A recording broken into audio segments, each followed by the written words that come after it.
इस वक्त की बड़ी खबर आपको बता दें, यूपी विधानसभा चुनाव को देखते हुए उसके मद्देनजर चंद्रशेखर आजाद ने सत्ता परिवर्तन यात्रा निकाली है। तस्वीरें आपको दिखाते हैं, ये यात्रा मेरठ से निकाली गई है। पहले उन्होंने प्रेस कॉन्फ्रेंस करी और उसके बाद आज भीड़ जुटाने का काम किया है इस यात्रा के जरिए, और ये मैसेज दिया जा रहा है कि अब सत्ता जो है वो बदलने वाली है, जिसको लेकर उन्होंने बड़े बड़े ऐलान भी किए। जनता से शराबबंदी का मामला हो या फिर मुफ्त शिक्षा देने का, कई सारे वादे किए। तो क्या कुछ चल रहा है मेरठ के अंदर, बताएंगे आपको। मेरे साथ मौजूद है मेरे सहयोगी हर्ष जी। सर, सत्ता परिवर्तन यात्रा निकाली गई है चंद्रशेखर आजाद की ओर से, क्या कुछ है यहाँ पे? देखिए, चंद्रशेखर रावण की अगर बात करें तो वो कोशिश भरपूर कर रहे हैं, लेकिन सवाल ये है कि क्या उनकी कोशिश कभी कामयाब भी होगी, क्योंकि पिछले विधानसभा चुनावों की अगर बात करें तो पिछले विधानसभा चुनाव में भी ये कोशिश की गई थी, लेकिन वो कोशिश धाराशायी हो गई थी। और या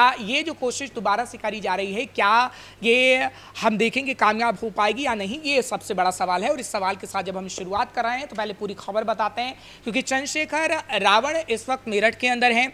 बाकायदा रैली में आपको काफ़ी भीड़ नजर आ रही होगी, लेकिन क्या लोग उनसे इंप्रेस होंगे, क्या लोग खास तौर पर उन्हें वोट देने का काम करेंगे, क्योंकि नगीना से वो सांसद तो हैं। और इतना भी जरूर है कि जहां पर भी दलितों का मुद्दा होता है, चंद्रशेखर रावण वहां पहुंच जाते हैं। और पिछले दिनों आपने चंद्रशेखर रावण पर पुलिस की कार्रवाई भी देखी। आपने पिछले दिनों चंद्रशेखर रावण के बारे में एक खबर भी सुनी थी कि वो कभी भी अरेस्ट हो सकते हैं, चाहे फिर वो सहारनपुर का मामला हो या अलग अलग मामले में।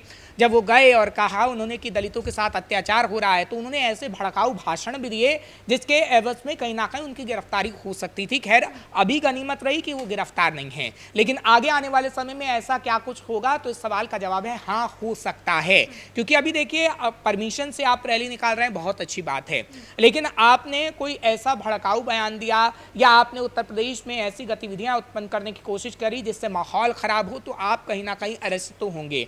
अच्छी बात है, आप एक सांसद हैं और सांसद होने के नाते आप जनता से मुलाकात करिए, क्योंकि सांसद आपको जनता ने ही बनाया है। लेकिन अगर आप विधानसभा चुनाव जीतना चाहते हैं तो आपको कहीं ना कहीं मेहनत करनी होगी, सिर्फ वादों से काम नहीं चलेगा। क्या कुछ वादे किए आज चंद्रशेखर आजाद ने? देखिए, एक एक करके अगर आप वादों को देखेंगी जो उनकी तरफ से किए गए हैं कि हम मुफ्त शिक्षा देंगे। अगर मुफ्त शिक्षा की बात करते हैं तो योगी आदित्यनाथ लगातार मुफ्त शिक्षा की बात भी करते हैं और इस वक्त मुफ्त शिक्षा दे भी जा रही है। उत्तर प्रदेश में देखिए, तमाम गवर्नमेंट स्कूलों में मुफ्त शिक्षा है, तो वो भी मुफ्त शिक्षा की बात करते हैं। महिलाओं की वो बात करते हैं कि नहीं, महिलाओं के लिए हम जो अपराध हो रहे हैं उत्तर प्रदेश में वो कम करेंगे। अरे, NCRB का आंकड़ा तो ये बताता है कि भाई महिलाओं के खिलाफ जो अपराध हो रहे थे उसमें बहुत कमी आई है। तो चंद्रशेखर रावण वही वादा रिपीट कर रहे हैं जो तमाम नेता करते हैं कि हम महिलाओं के खिलाफ अपराध को कम करेंगे। महिला आरक्षण को लेकर उन्होंने बात कही, कहा कि 33% नहीं 50% तक आरक्षण दिलाएंगे महिलाओं को। देखिए, अगर 50% की आप बात करते हैं तो कहीं ना कहीं आपको 33% जब बात कर रही थी सत्ता, इस वक्त जो प्रधानमंत्री नरेंद्र मोदी लेकर आए प्रस्ताव और कहीं ना कहीं विपक्षी पार्टियों से समर्थन मांगा, तो आप भी एक विपक्ष के नेता थे, आपने उस वक्त क्यों नहीं समर्थन किया? जब मीडिया कर्मियों ने आपके सामने माइक रखा और आपसे पूछा तो आपने कह दिया कि नहीं, ये तो राजनीति से जुड़ा हुआ है। अब राजनीति से जुड़ा हुआ होता तो आप 50% की बात क्यों कह रहे हैं? जब 33% हो जाता आरक्षण, तो आप आगे की बात करते कि नहीं, चलिए हम 50% की मांग करते हैं, लेकिन आपने तो 33% भी लागू नहीं होने दिया। तो आपका तो ये झूठा वादा है। आप महिलाओं की बात करते हैं, लेकिन आप देखिए कि चंद्रशेखर रावण की जो गर्लफ्रेंड कही जाती है वो किस तरीके से उन पर आरोप लगा रही है, लेकिन उस मामले में चंद्रशेखर रावण बोलने को राजी नहीं है। उसका क्या, जो बार बार ये आरोप लगा रही है कि चंद्रशेखर रावण ने उसके साथ गलत किया है, चंद्रशेखर रावण उसके साथ गलत व्यवहार करता था, और चंद्रशेखर रावण उस पर एक शब्द बोलने को तैयार नहीं है। अगर आपको महिलाओं की फिक्र है तो उस आरोपों का जवाब दीजिए जो एक महिला आप पर लगा रही है, और वो गंभीर आरोप आप पर लगा रही है, लेकिन आप खासतौर पर उस पर जवाब देना ही नहीं चाहते हैं, क्योंकि आप फंस जाएंगे और जनता को मुंह दिखाने लायक नहीं रहेंगे। देखिए क्या कर रहे हैं चंद्रशेखर रावण। चंद्रशेखर रावण ये कोशिश कर रहे हैं कि जो मायावती का वोट बैंक है वो हम हासिल कर लें, क्योंकि जो मायावती का वोट बैंक है धीरे धीरे कमजोर हुआ है। लेकिन अब मायावती दोबारा से जो एक्टिव हुई हैं उसमें कहा जा सकता है कि मायावती का वोट बैंक चंद्रशेखर आजाद को अब नहीं मिलने वाला। ठीक बात है कि मायावती का सूखा रहा, आपने देखा कि एक विधायक रहा, अभी आप बिहार के अंदर चली जाइए तो वही स्थिति देखने को मिली है। लेकिन अब मायावती ने जो लखनऊ में पिछले दिनों रैली की है उससे कहीं ना कहीं समझा जा सकता है कि मायावती कितनी कोशिश कर रही हैं, और ये कोशिश आगे आने वाले समय में मायावती की कामयाब बेशक ना हो, लेकिन विपक्षी पार्टी को बड़ा नुकसान पहुंचा जरूर देंगी। मतलब सिर्फ दलितों और पिछड़ा की बात करके क्या चंद्रशेखर आजाद को लगता है कि वो सत्ता परिवर्तन कर देंगे? देखिए, वो सत्ता परिवर्तन तो बिल्कुल नहीं कर पाएंगे, लेकिन विपक्षी पार्टी का नुकसान जरूर कर देंगे। क्योंकि अगर समाजवादी पार्टी का जिक्र करें तो समाजवादी पार्टी भी दलित और पिछड़ों का जिक्र करती है।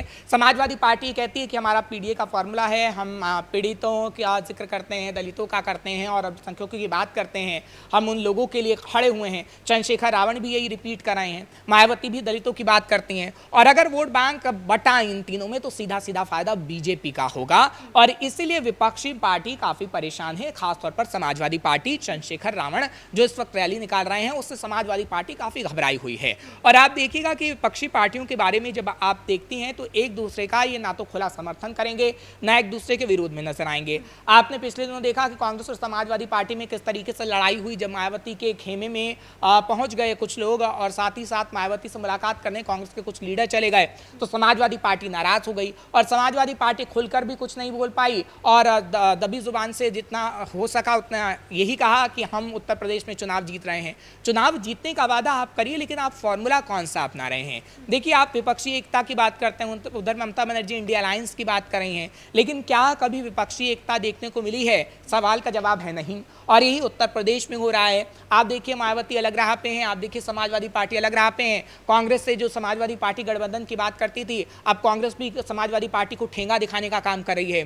तो अगर इसी तरीके से विपक्षी पार्टियों में लड़ाइयां होती रही और विपक्षी पार्टी कहीं ना कहीं वोट बैंक का बिखराव करते रहे, क्योंकि देखिए हर तरफ पीड़ित दलित और अल्पसंख्यकों की लड़ाई इस वक्त विपक्षियों में चल रही है। मायावती इस वक्त क्या करे? अगर वो देख रही है कि इतना भीड़ जो है वो मेरठ में जुट गया है चंद्रशेखर आजाद के कहने पर, तो अब मायावती के पास क्या ऑप्शन बचता है? वो कैसे अपनी एक्टिवनेस, अपने वोट बैंक को पकड़ के रखती है? देखिए, मायावती की अगर बात करें तो मायावती का वोट बैंक मजबूत है, इसमें कोई दो राय नहीं है।